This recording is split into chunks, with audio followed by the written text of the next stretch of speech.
ಆರಂಭ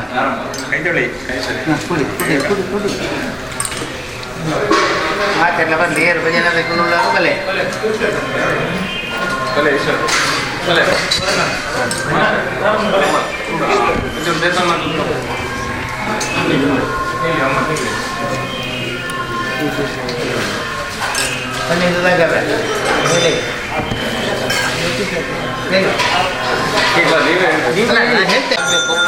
ಸೂತ್ರವಾಗಿ ಆಗಬೇಕು, ಎಲ್ಲರಿಗೂ ಆಗಿ ಸಂದೇಹ ಆಗಬೇಕು, ಶ್ರಮ ಪಡಿಸೋದ್ರಲ್ಲಿ ಭಾಗಿಯಾದವರಿಗೆ ಎಲ್ಲರಿಗೂ ಫಲ ಸಿಕ್ಕಬೇಕು ಅಂತ ಹೇಳಿ ದೇವರ ಕ್ಷೇತ್ರ ಅಭಿವೃದ್ಧಿ ಆಗಬೇಕು, ಒಟ್ಟಿನಲ್ಲಿ ಆಗಬೇಕು ಅಂತ ಹೇಳಿ ದೇವರ ಕೀರ್ತನವನ್ನು ಮಾಡೋದು ಅಂತ ನಿಶ್ಚಯ ಮಾಡಿದೆ. 28ರಿಂದ ಪ್ರಾರಂಭ ಮಾಡೋದು ಅಂತ ನಿಶ್ಚಯ ಮಾಡಿದೆ. ಆ ಕಾರ್ಯಕ್ರಮವನ್ನು ಹಾಗೆ ಆ ಪ್ರಾರಂಭ ಆಗುವಂಥ ಕಾರ್ಯಕ್ರಮವನ್ನು ನಿರ್ವಿಘ್ನವಾಗಿ ಸುಮುಹೂರ್ತದಲ್ಲಿ ನೆರವೇರಿಸಿಕೊಟ್ಟು ಸಾಂಗವಾಗಿ ನಡೆಯಲಿಕ್ಕೆ ಬೇಕಾದಂಥ ಶಕ್ತಿಯನ್ನೆಲ್ಲ ಕೊಟ್ಟು ಎಲ್ಲರಿಗೂ ಶಕ್ತಿಯನ್ನು ಕೊಟ್ಟು ಅದರ ಸಫಲತೆಯನ್ನು ಆದಷ್ಟು ಶೀಘ್ರದಲ್ಲಿ ತೋರಿಸಿಕೊಟ್ಟು ಎಲ್ಲರಿಗೂ ಸನ್ಮಂಗಲವನ್ನು ಪ್ರಾರ್ಥನೆ ಮಾಡಿ ಕ್ಷೇತ್ರಾಭಿವೃದ್ಧಿ ಮಾಡಿ ಆ ಕೀರ್ತಿ ಎಲ್ಲರಿಗೂ ಸಲ್ಲುವಂತೆ ಆಗಲಿ ಅಂತ ದೇವರಲ್ಲಿ ಪ್ರಾರ್ಥನೆ ಮಾಡಿ.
ಓಂ ನಮಃ ಶಿವಾಯ. ಸೋಮನಾಥ ದೇವಾಲಯವು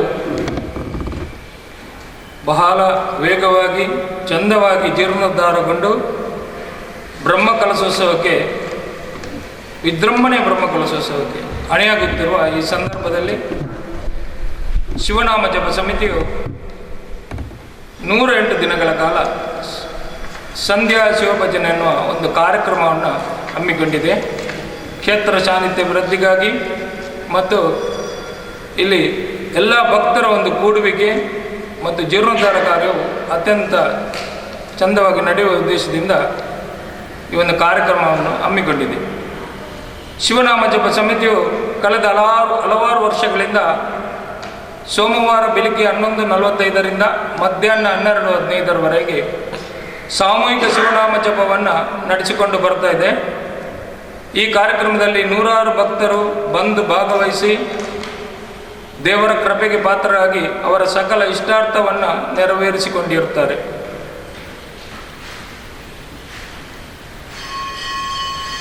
ನಾವು ನಮ್ಮ ಪೂರ್ವಿಕರು ಋಷಿಮುನಿಗಳು ತಪಸ್ವಿಗಳು ಸನ್ಯಾಸಿಗಳು ಒಂದು ದೊಡ್ಡ ದೊಡ್ಡ ಪಾತ್ರೆಯಲ್ಲಿ ಬಹಳ ಎತ್ತರವಾದ ಪಾತ್ರೆಯಲ್ಲಿ ಬಿಸಿ ಬಿಸಿಯಾದ ಭ್ರಷ್ಟಾನ್ನ ಭೋಜನವನ್ನು ಮಾಡಿಟ್ಟಿರ್ತಾರೆ.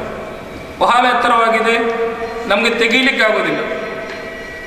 ಏನು ಮಾಡುವುದೆಂದು ಆಲೋಚನೆ ಮಾಡುವಾಗ ನಮ್ಮ ಜಂಗಮರು ಶಿವಶರಣರು ಮತ್ತು ಬಸವಣ್ಣನಂಥವರು ಮತ್ತು ಪ್ರಾರ್ಥಕಾಲ ಪ್ರತಿನಿತ್ಯ ಪ್ರಾರ್ಥಸ್ಮರಣೀಯರಾದಂಥ ದಾಸ ಪರಂಪರೆಯಲ್ಲಿ ಶ್ರೇಷ್ಠರಾದಂಥ ಪುರಂದರದಾಸರಂಥವರು ಬಂದು ಆ ದೊಡ್ಡ ಪಾತ್ರೆಯಿಂದ ಭ್ರಷ್ಟಾನ್ನವನ್ನು ತೆಗೆದು ಚಿಕ್ಕ ಚಿಕ್ಕ ಪಾತ್ರೆಗಳಿಗೆ ತುಂಬಿಸಿ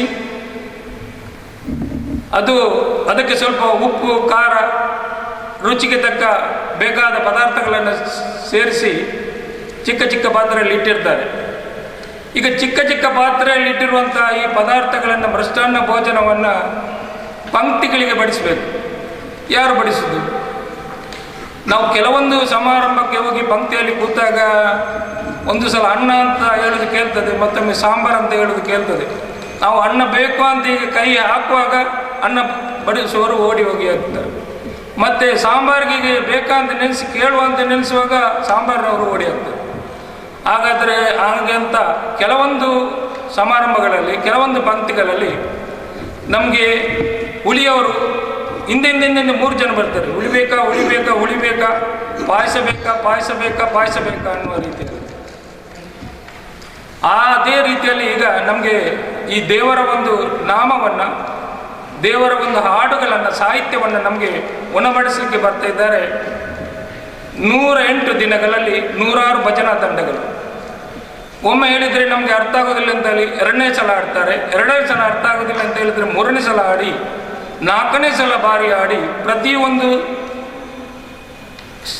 ಶಬ್ದವನ್ನು ಬಾರಿ ಹಾಡಿ ಅದು ನಮಗೆ ಮನನ ಆಗುವ ತನಕ ಆಡಲಿಕ್ಕಾಗಿ ನಮಗೆ ನಾಡ್ದು ತಾರೀಕು 28ನೇ ಸೋಮವಾರದಿಂದ ಏಪ್ರಿಲ್ 14ರ ಬುಧವಾರ ತನಕ 108 ದಿವಸಗಳ ಕಾಲ ನಮಗೆ ಸಾಹಿತ್ಯದ ಸವಿಯನ್ನು, ದೇವರನ್ನು ಸಮೀಪಕ್ಕೆ ಕೊಂಡೋಗುವ ಒಂದು ದೃಷ್ಟಿಯಿಂದ 106 ಭಜನಾ ತಂಡಗಳು ಬರ್ತಾ ಇದ್ದಾರೆ. ಈ ಭಜನಾ ತಂಡಗಳೆಂದರೆ ನಮಗೆ ಒಂದು ಕಣ್ಣು ಮುಚ್ಚೆ ಭಜನೆ ಅನ್ನುವಂಥ ಒಂದು ರೀತಿಯಲ್ಲಿ ನಾವು ನೋಡ್ತೇವೆ. ನಮ್ಮ ಸೋಮನಾಥ ದೇವಾಲಯದಲ್ಲಿ ಆ ರೀತಿ ಆಗಬಾರ್ದು. ಭಜನೆ ಅನ್ನುವ ದೃಷ್ಟಿಯಲ್ಲಿ ಕಣ್ಣರಳಿಸಿ ನೋಡಿ ಎಲ್ಲರೂ ಆ ಭಜನಾ ಕಾರ್ಯಕ್ರಮದಲ್ಲಿ ಬಂದು ಭಾಗವಹಿಸಿ ಭಜನಾ ತಂಡದೊಂದಿಗೆ ಕೂತು ಭಜನೆಯ ತಂಡದವರು ಹಾಡುವಾಗ ನಾವು ಕೂಡ ಹಾಡಬೇಕು. ಎಲ್ಲರೂ ಬಂದು ಅದರಲ್ಲಿ ಬಂದು ಭಾಗವಹಿಸಬೇಕು. ಆ ಮೂಲಕ ಸೋಮನಾಥ ದೇವಾಲಯದಲ್ಲಿ ನಡೆಯುವಂಥ ಈ ಬ್ರಹ್ಮಕಲಶೋತ್ಸವದ ಕೆಲಸ ಮತ್ತು ಜೀರ್ಣೋದ್ಧಾರದ ಕೆಲಸದಲ್ಲಿ ಕೂಡ ಎಲ್ಲರೂ ಸೇರಿಕೊಳ್ಬೇಕು. ಮತ್ತು ಭಜನಾ ತಂಡಕ್ಕೆ ಬಹಳ ಪ್ರೋತ್ಸಾಹವನ್ನು ಕೊಡಬೇಕು. ಒಂದು ಭಜನಾ ತಂಡವನ್ನು ಕಟ್ಟಿ ಅದನ್ನು ಭಜನೆಯನ್ನು ಸದಸ್ಯರನ್ನು ತಯಾರು ಮಾಡುವುದು ಮತ್ತು ಭಜನೆಯನ್ನು ಹಾಡುವುದು ಒಂದು ಚಿಕ್ಕ ಕೆಲಸವಲ್ಲ. ಯಾರು ಅದರ ಬಗ್ಗೆ ಗಮನ ಹರಿಸುವುದಿಲ್ಲ.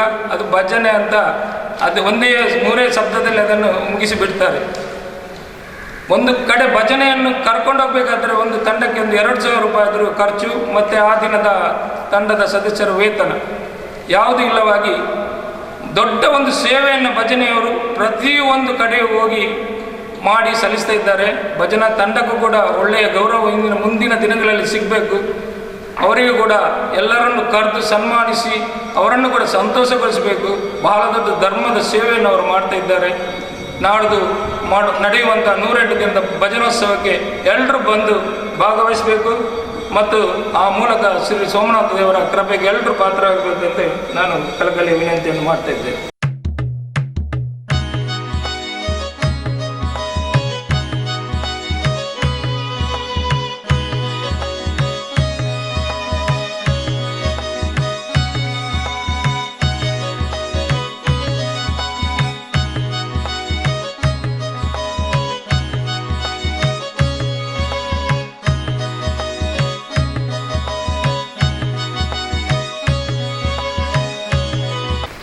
ಒಳ್ಳೆಯ ಒಂದು ಕಾರ್ಯಕ್ರಮವನ್ನು ಇದರ ಸಂಯೋಜಕರು ಪರಮೇಶ್ವರ್ ಇಟ್ಟಿದ್ದಾರೆ.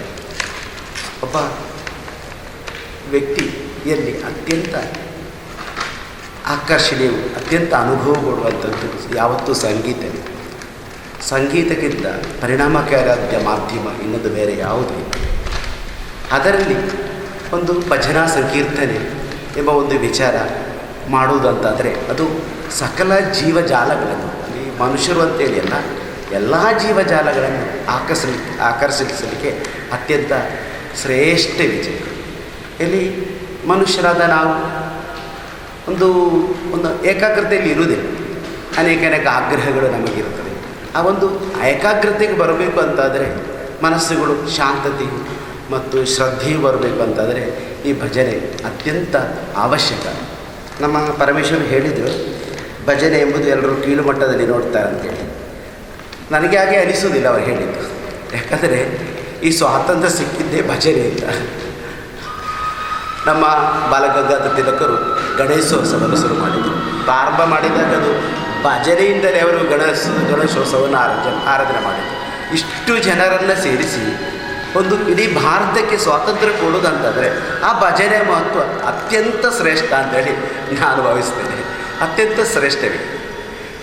ಅದೇ ರೀತಿ ಪ್ರಸ್ತುತ ಈಗ ಇಲ್ಲ, ಆದರೂ ಸಹ ತ್ಯಾಗರಾಜ ಮಹಾ ಕೀರ್ತನಾಕಾರರು ಪುರಂದರದಾಸರು, ಕಬೀರದಾಸರು, ಅದೇ ರೀತಿ ಕನಕದಾಸರು ಇವರೆಲ್ಲರೂ ಭಜನಾ ಸಂಕೀರ್ತದಿಂದ ಅತ್ಯಂತ ಶ್ರೇಷ್ಠ ಮಟ್ಟದ ವ್ಯವಸ್ಥೆಯನ್ನು ಪಡೆದಂಥವರು. ನಮ್ಮ ಒಬ್ಬ ವ್ಯಕ್ತಿಯಾಗಿ ಹೇಗೆ ಇರಬೇಕು, ಅವನು ಯಾವ್ಯಾವ ಕರ್ತವ್ಯವನ್ನು ಮಾಡಬೇಕು, ಮನೆಯಲ್ಲಿ ಹೇಗಿರಬೇಕು, ದೇವರಲ್ಲಿ ಹೇಗಿರಬೇಕು, ತಂದೆ ತಾಯಿಗಳಲ್ಲಿ ಹೇಗಿರಬೇಕು ಎಂಬೆಲ್ಲವನ್ನು ಭಜನೆಯಿಂದ ಬೇರೆ ಬೇರೆ ಆಯಾಮಗಳಲ್ಲಿ ಆ ಭಜನೆ ನಮಗೆ ತಿಳಿಸ್ತಾ ವ್ಯಕ್ತಿಯನ್ನು ಅತ್ಯುನ್ನತ ಗೌರವ ಒಂದು ವ್ಯವಸ್ಥೆಗೆ ತರುವಂಥದ್ದು ಈ ಭಜನಾ ಕಾರ್ಯಕ್ರಮ. ನನ್ನದು ಮುಖ್ಯ ವಿಷಯ ಹೇಳುವಂಥದ್ದು ಒಂದು ನಮ್ಮ ರಾಮಾಯಣದಲ್ಲಿ ನಾವು ಕಾಣ್ತೇವೆ, ಸುಭದ್ರೆ, ಕೃಷ್ಣನ ತಂಗಿ ಸುಭದ್ರೆ. ಈ ಸುಭದ್ರೆ ಗರ್ಭಿಣಿ. ಸರಿ, ಕೃಷ್ಣನಿಗೆ ನನಗೆ ನಿದ್ದೆ ಬರೋದಿಲ್ಲ, ಏನಾದರೂ ಒಂದು ಸಂಕೀರ್ತನೆ ಹೇಳು, ನಾನು ನಿದ್ದೆ ಮಾಡ್ತೇನೆ ಅಂತ ಹೇಳುವಂಥ ಸಂದರ್ಭದಲ್ಲಿ ಕೃಷ್ಣ ಸುಭದ್ರೆಗೆ ಒಂದು ಸಂಕೀರ್ತನೆ ಹೇಳ್ತಾರೆ. ಚಕ್ರವ್ಯೂಹ, ಅದಕ್ಕೆ ಹೊಕ್ಕುವುದು ಹೇಗೆ ಮಾಡಬೇಕು ಎಂಬುದು.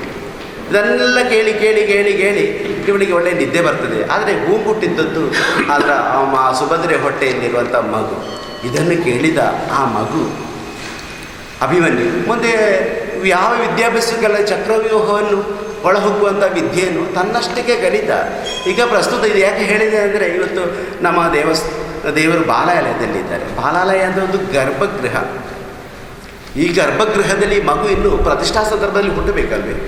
ಹುಟ್ಟಬೇಕಾಗುವಾಗ ಇಂಥ ಸಂದರ್ಭದಲ್ಲಿ ಒಳ್ಳೆಯ ಕೀರ್ತನೆಗಳು ಬರುವುದಂತಾದರೆ ಆ ಮಗು ಅಂದರೆ ಹುಟ್ಟುವಂಥ ದೇವರು ಅತ್ಯಂತ ಶ್ರೇಷ್ಠವಾಗಿ ಹುಟ್ಟುವುದಕ್ಕೆ ಖಂಡಿತ ಒಂದು ಒಳ್ಳೆಯ ದಾರಿ, ಒಂದು ಒಳ್ಳೆಯ ವ್ಯವಸ್ಥೆ ನಮ್ಮ ಶ್ರೀತ ಪರಮೇಶ್ವರು ಮಾಡಿಕೊಟ್ಟದ್ದು. ಖಂಡಿತವಾಗಿ ನಾವು ಅವರನ್ನು ಹಾಗೂ ಇದಕ್ಕೆ ಸಂಬಂಧಪಟ್ಟಂಥ ಸರ್ವರನ್ನು ಸಹ ಗೌರವಿಸಬೇಕು. ಈ ಒಂದು ಕ್ಷೇತ್ರ ಎಂಬುದು ನಮಗೆ ಕಡೆಯವರು ಹೇಳಿದ ಹಾಗೆ ಒಂದು ಆಚಾರಗಳನ್ನು ಕಲಿಸುವಂಥದ್ದು. ಏನು ಮಾಡಬೇಕು, ಏನು ಮಾಡಬಾರದು, ಇಂಥದ್ದು ಮಾಡಬೇಕು, ಇಂಥದ್ದು ಮಾಡಬಾರದು ಅಂತೇಳಿ ಅಲ್ಲಿ ಸರಿಯಾದ ಆಚರಣೆಗಳು ಬೇಕು. ಅದು ಪೂಜಾ ವಿಧಿ ಆಗಲಿ ಅಥವಾ ಅಪರಕ್ರಿಯೆ ಆಗಲಿ, ಪಿಂಡಕರ್ಮವಾಗಲಿ, ಅನೇಕ ವಿಚಾರಗಳಲ್ಲಿ ಸರಿಯಾದ ಆಚರಣೆ ಇದ್ದರೆ ಆ ಆಚರಣೆ ನಮ್ಮನ್ನು ತಿದ್ದಿ ನಾವು ಸಹ ಶ್ರೇಷ್ಠರಾಗ್ತೀವಿ. ಅಲ್ಲಿ ವ್ಯವಸ್ಥೆಯೂ ಸರಿ ಇರಬೇಕು. ನೋಡಿ, ಆ ವ್ಯವಸ್ಥೆಗಳಿಗೆ ಏನಾದರೂ ಅಪವಾದ ಬಂತಾದರೆ ಅಲ್ಲಿ ಶಿಕ್ಷಕನಾಗಿ ಪ್ರತಿಯೊಬ್ಬರಿಗೂ ಹೇಳ್ಬೋದು. ವಿದ್ಯಾರ್ಥಿಗೆ ಶಿಕ್ಷಕ ಕಲಿಸೋದು, ಪ್ರತಿಯೊಬ್ಬರಿಗೂ ಆ ವಿಷಯವನ್ನು ತಿಳಿಸಬಹುದು. ಆಗ ನಮಗೆ ಅದನ್ನು ವ್ಯವಸ್ಥೆಯನ್ನು ಸರಿ ಮಾಡಲಿಕ್ಕೆ ವ್ಯವಸ್ಥೆಯೂ ಆಗುತ್ತದೆ. ಯಾಕಂದರೆ ಈ ಕ್ಷೇತ್ರ ಯಾವತ್ತೂ ಒಂದು ಧಾರ್ಮಿಕ ಕೇಂದ್ರ ಅಲ್ಲ, ಕ್ಷೇತ್ರ ಆಚರಣಾ ಕೇಂದ್ರ. ಧಾರ್ಮಿಕತೆಯನ್ನು ಆಚರಣೆಯಿಂದ ಕಲಿಸುವಂಥದ್ದು. ಅಲ್ಲಿ ಆಚರಣೆ ಯಾವತ್ತೂ ಸರಿ ಇರಬೇಕು ಎಂಬ ವಿಚಾರವನ್ನು ಸಹ ನಾವು ಅಲ್ಲಿ ತಿಳ್ಕೊಳ್ಬೇಕಾಗ್ತದೆ. ಮತ್ತು ಗಾನ ವಿಜ್ಞಾನಂ ಸಂಕೀರ್ತನಂ ಪ್ರಥಮ. ಗಾನವಿದ್ಯೆಯಲ್ಲಿ 10 ದಶವಿದ್ಯೆ ಉಂಟು. 10 ದಶವಿದ್ಯೆಯಲ್ಲಿ ಸಂಕೀರ್ತನೆ, ಭಜನೆ ಅತ್ಯಂತ ಶ್ರೇಷ್ಠ ಅಂತೇಳಿ ವಾಲ್ಮೀಕಿ ಮಹರ್ಷಿಯವರು ತಿಳಿಸುವಂಥದ್ದು. ಏನೇ ಇರಲಿ, ನಾನು ಹೆಚ್ಚಿಗೆ ಮಾತಾಡಲಿಕ್ಕೆ ಹೋಗೋದಿಲ್ಲ. ಒಳ್ಳೆಯ ಒಂದು ಕಾರ್ಯಕ್ರಮ ಮಾಡಿದ್ದಾರೆ. ಅವಕಾಶ ಕೊಟ್ಟಂಥ ಸರ್ವರಿಗೂ ಸಹ ವಂದನೆ ಮಾಡಿ. ಹಾಗೆಯೇ 28ರಿಂದ 6 ಗಂಟೆಯಿಂದ 7:30ವರೆಗೆ ಒಂದೊಂದು ತಂಡ ಬಂದು ಇಲ್ಲಿ ಭಜನೆಯನ್ನು ಮಾಡಲು ನಾವೊಂದು ಸಿದ್ಧತೆ ಮಾಡಿದ್ದೇವೆ. ಆ ಸಿದ್ಧತೆಯಲ್ಲಿ ಎಲ್ಲರೂ ತೊಡಗಿಸಬೇಕು. ಯಾಕೆಂದರೆ ಕಮಿಟಿಯವರು ಮಾತ್ರ ಅಲ್ಲ, ಊರಿನವರು ಎಲ್ಲರೂ ಬಂದು ಸೇರಿ ಬಹಳ ಖುಷಿಯಲ್ಲಿ, ಅಂದರೆ ಈಗ ಹೇಳಲಿಕ್ಕೆ ತಂಡಗಳು ಬರ್ತದೆ, ಆದರೆ ನಾವು ಎದುರಿನಲ್ಲಿ ಕೂತ್ಕೊಂಡು ನಾವು ಕೂಡ ಓಂಕಾರ ಹಾಕ್ಬೋದು. ಯಾಕೆಂತೇಳಿದರೆ ಶಿವನಿಗೆ ಎಷ್ಟು ಜಪ ಮಾಡಿತೋ ಅಥವಾ ಎಷ್ಟು ಸ್ತುತಿ ಮಾಡಿತೋ ಅವನು ನಾದಪ್ರಿಯ, ಗಾನಪ್ರಿಯ ಮತ್ತು ವೇದಪ್ರಿಯ. ಎಲ್ಲ ವಿಷಯದಲ್ಲಿ ನಾವು ಅವನನ್ನು ಇದು ಮಾಡ್ಬೋದು, ತೃಪ್ತಿಪಡಿಸ್ಬೋದು. ಆದರೆ ನಾನು ಹೇಳೋದು ಈಗಿನ ಪರಿಸ್ಥಿತಿ ಅಂದರೆ ಎಲ್ಲರೂ ಬದುಕುವುದೇ ಒಂದು ದೊಡ್ಡ ಸಾಹಸ ಅಂತ ಹೇಳುವಂಥ ರೀತಿಯಲ್ಲಿ ಮಾಡುತ್ತಿದ್ದರಿಂದ ಈ ಭಜನೆಯನ್ನೆಲ್ಲ ತೊಡಗಿಸಿದ್ದಾರೆ ಈಗ. ಯಾಕೆಂದರೆ ಈಗಿನ ಯುವಕರು ಮಕ್ಕಳು ಬಹಳ ಭಜನೆಯಲ್ಲಿ ತೊಡಗಿಸಿದ್ದಾರೆ. ಇತ್ತೀಚೆಗೆ ಕುಂಪಲದಲ್ಲಿ ನಡೆದ ಆ ಒಂದು ಭಜನೆಯ ವಿಶೇಷತೆಯನ್ನು ನೋಡಿದರೆ ಬಹಳ ಖುಷಿಯಾಗ್ತದೆ. ಯಾಕೆಂದರೆ ಇದ್ದಾರೆ ಇನ್ನು ಭಜನೆಯವರು ಎಲ್ಲ ತಂಡಗಳು ಬಂದು ನಮ್ಮ ಈ ಶಿವನಲ್ಲಿ ಮಾಡಿದರೆ ಅದಕ್ಕಿಂತ ದೊಡ್ಡ ಸಾಹಸ ಬೇರೇನಿಲ್ಲ. ಯಾವ ದೇವಸ್ಥಾನದಲ್ಲಿ ನೋಡಿ ಬ್ರಹ್ಮಕಲಶ ಆಗುವ ಮೊದಲು ಅದು ಭಜನೆಯನ್ನು ಮಾಡುವುದು ಪ್ರಾಮುಖ್ಯ. ಯಾಕೆಂದರೆ ಅಲ್ಲಿ ಅವನು ಆ ಎಲ್ಲವನ್ನು ರಿಪೇರಿ ಮಾಡುವಾಗ ಅವನಿಗೆ ಒಂಥರ ರಗಳೆ ಇರ್ತದೆ. ಆಗ ಅವನಿಗೇ ಒಂದು ಏಕಾಗ್ರತೆ ಕೊಡುವಂಥದ್ದು ಭಜನೆ. ಆದ್ದರಿಂದ ನಾವು ಯಾವತ್ತೂ ಈ ಇಲ್ಲಿ ಇದು ಭಜನೆ ಮಾಡಿ ಸರ್ವಶ್ರೇಷ್ಠವಾಗಲಿ, ಇನ್ನು ಮುಂದೆಯೂ ಬಹಳ ವಿಜೃಂಭಣೆಯಿಂದ ವಿಜೃಂಭಿಸುವಂತೆ ಶಿವನು ಆಗಲಿ, ನಮ್ಮೆಲ್ಲರನ್ನು ಕಾಪಾಡಲಿ. ಮತ್ತು ಒಂದೊಂದು ದಿನಕ್ಕೆ ಒಂದೊಂದು ನಮ್ಮ ಇಲ್ಲಿಯ ತಂಡಗಳೇ ಭಾಗವಹಿಸ್ತೇನೆ, ನಾನು ಅದನ್ನು ಆ ದಿವಸವನ್ನು ನಿರ್ವಹಿಸ್ತೇನೆ ಅಂತ ಹೇಳಿ ಮುಂದೆ ಬಂದು ಎಲ್ಲ ತಂಡಗಳು ಬಂದು ಆ ಒಂದು ವಾರದ ಭಜನೆಯನ್ನು ನಡೆಸ್ತಾರೆ. ಇದಕ್ಕೆ ನಿಮ್ಮೆಲ್ಲರ ಸಹಕಾರವನ್ನು ಕೊಟ್ಟು ಇನ್ನೂ ಇದ್ದಂಥ ಕೆಲಸ, ನಮ್ಮ ಬ್ರಹ್ಮಕಲಶದ ಎಲ್ಲ ಕೆಲಸಗಳು ಸುಸೂತ್ರವಾಗಿ ನಡೀಲಿಕ್ಕೆ ಶಿವ ನಮಗೆ ವರ ಕೊಡಲಿ ಅಂತ ಹೇಳಿ. ಮತ್ತು ಶನಿವಾರ ಗಟ್ಟಿ ಸಮಾಜ ಮಹಿಳಾ ಮಂಡಳಿ ಅಂಬಿಕಾ ರೋಡು, ಮಂಗಳವಾರ ಶ್ರೀ ನಾಗಕನ್ನಿಕಾ ರಕ್ತೇಶ್ವರಿ ಭಜನಾ ಮಂಡಳಿ ಕೃಷ್ಣನಗರ ಅಂಬಾವನ, ಬುಧವಾರ ನೆಲ್ಲಿಸ್ಥಳ ಶ್ರೀ ಕಾಳಿಕಾಂಬವ ಭಜನಾ ಮಂಡಳಿ ಕೋಟೆಕಾರು, ಗುರುವಾರ ಶ್ರೀ ರಕ್ತೇಶ್ವರಿ ಭಜನಾ ಮಂಡಳಿ ಮೂಡ ಸೈಟ್, ಶುಕ್ರವಾರ ಶ್ರೀ ಸೋಮನಾಥ ಭಜನಾ ಮಂಡಳಿ ಸೋಮೇಶ್ವರ, ಆದಿತ್ಯವಾರ ದ್ವಾರಕಾ ಭಜನಾ ಮಂಡಳಿ ದ್ವಾರಕನಗರ ಸೋಮೇಶ್ವರ. ಇವರೆಲ್ಲ ನಿರ್ವಹಣೆ ಮಾಡಲಿದ್ದಾರೆ. ಮತ್ತು ಅನೇಕ ಜೀರ್ಣೋದ್ಧಾರ ಕೆಲಸದ ಅವನುಂಡು ಬೇತೆ ಬೇತೆ ಸಮಾಜದಪ್ಪು ಬೇತೆ ಬೇತೆ ಸಂಘಟನೆ ಆದಪ್ಪು ಅದನ್ನು ನಮ್ಮ ಪರಿಸರದ ಯುವಕ ಯವಣಿಯರು ಪಂಜೋಕಲು ಜೋಕಲು ಮಾತ ಸಮಾಧಾನ ಮಂತ್ರದ ಅಕ್ಕಲಕ್ಕಲ ಸೇವೆಯನ್ನು ಮಾಡ್ತಿದ್ದಾರೆ. ಕರೀನ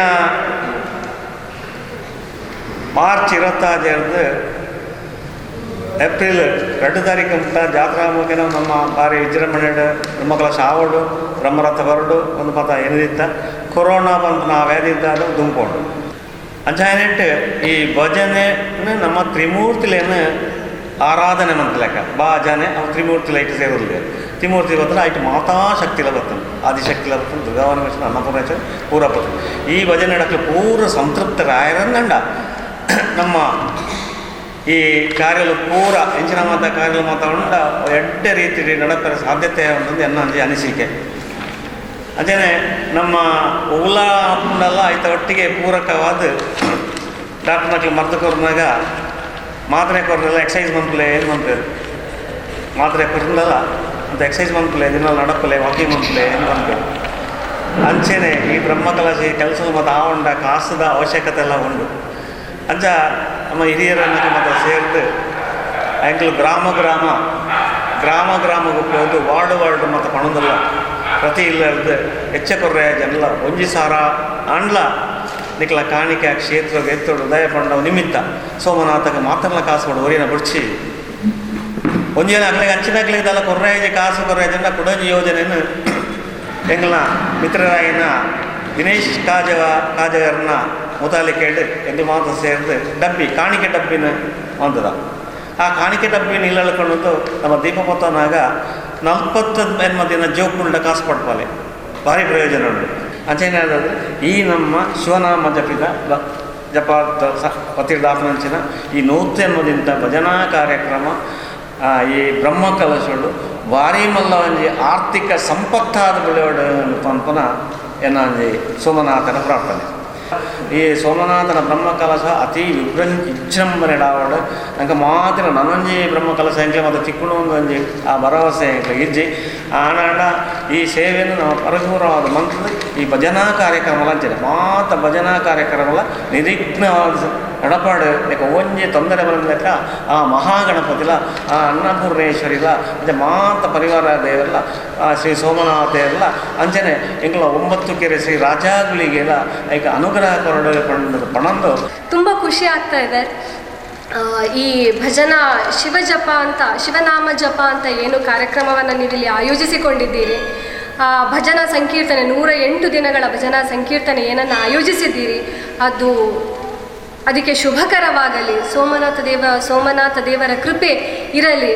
ಇನ್ನೊಂದು ಸಂತೋಷದ ವಿಷಯ ಏನು ಹೇಳಬೇಕು ಅಂತ ಹೇಳಿದರೆ, ಅದಕ್ಕೆ ನಾನು ನಿಕಟವಾದ ಸಂಬಂಧ ಇದೆ ಅಂತ ಹೇಳ್ತಾ ಇದ್ದೇನೆ.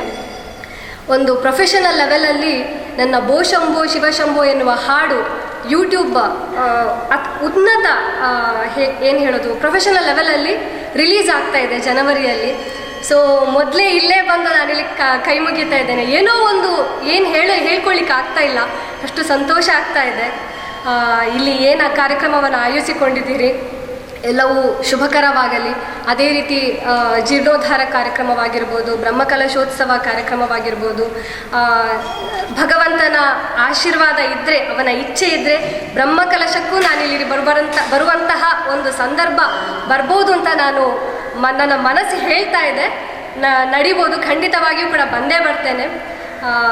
ಎಲ್ಲವೂ ಸುಖಕರವಾಗಲಿ, ಶುಭವಾಗಲಿ ಅಂತ ಹೇಳ್ತಾ ಧನ್ಯವಾದಗಳು. ಹರ ಹರ ಮಹಾದೇವ ಶಿವ ಶಿವ ಶಂಕರ, ಹರ ಹರ ಮಹಾದೇವ ಶಿವ ಶಿವ ಶಂಕರ, ಹರ ಹರ ಮಹಾದೇವ ಶಿವ ಶಿವ ಶಂಕರ, ಹರ ಹರ ಮಹಾದೇವ ಶಿವ ಶಿವ ಶಂಕರ, ಹರ ಹರ ಮಹಾದೇವ ಶಿವ ಶಿವ ಶಂಕರ, ಹರ ಹರ ಮಹಾದೇವ ಶಿವ ಶಿವ ಶಂಕರ, ಹರ ಹರ ಮಹಾದೇವ ಶಿವ ಶಿವ ಶಂಕರ, ಹರ ಹರ ಮಹಾದೇವ ಶಿವ ಶಿವ ಶಂಕರ, ಹರ ಹರ ಮಹಾದೇವ ಶಿವ ಶಿವ ಶಂಕರ, ಹರ ಹರ ಮಹಾದೇವ ಶಿವ ಶಿವ ಶಂಕರ, ಹರ ಹರ ಮಹಾದೇವ ಶಿವ ಶಿವ ಶಂಕರ, ಹರ ಹರ ಮಹಾದೇವ ಶಿವ ಶಿವ ಶಂಕರ, ಹರ ಹರ ಮಹಾದೇವ ಶಿವ ಶಿವ ಶಂಕರ, ಹರ ಹರ ಮಹಾದೇವ ಶಿವ ಶಿವ ಶಂಕರ, ಹರ ಹರ ಮಹಾದೇವ ಶಿವ ಶಿವ ಶಂಕರ, ಹರ ಹರ ಮಹಾದೇವ ಶಿವ ಶಿವ ಶಂಕರ.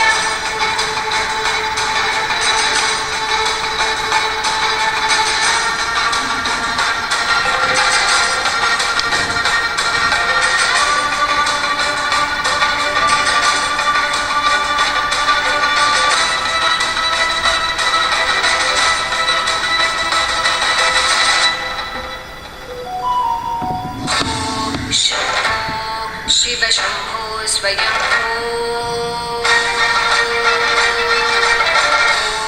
शंभो शिव शंभो स्वयंभो.